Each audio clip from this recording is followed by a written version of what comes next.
Represent f of x equals ln x plus 1 as a power series centered at 0.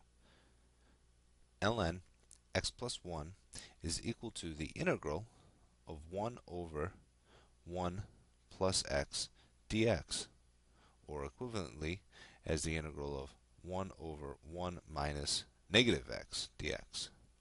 We saw the power series for this can be represented as a geometric series as the sum from n equals 0 to infinity, negative 1 to the n, x to the n,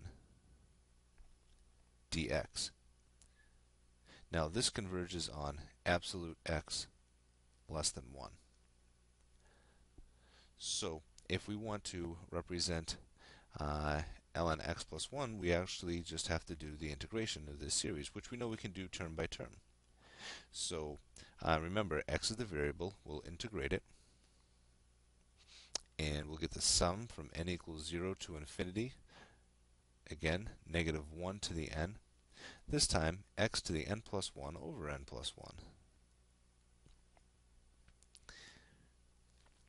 Now, we want to find the interval of convergence.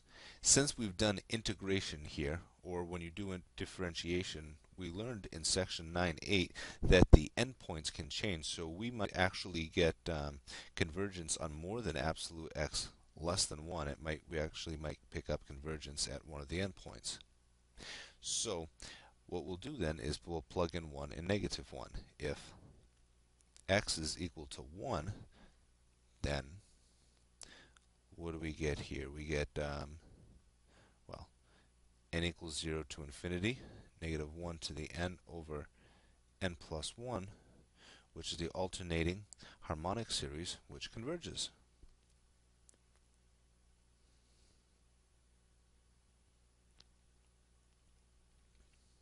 And if x is equal to negative 1, then we get sum n equals 0 to infinity. We'll probably just get the harmonic series in which it diverges. Negative 1 to the n times negative 1 to the n plus 1 over n plus 1. So this is going to be the sum from n equals 0 to infinity of negative 1 to the 2n plus 1, which is always odd. So this is essentially the sum from 0 to infinity of negative 1 over n plus 1, which is the opposite of the harmonic series, and just like the harmonic series, it diverges.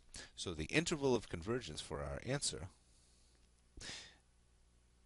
interval of convergence, it's actually more. We picked up the endpoint x equals 1, so it's from negative 1, comma 1.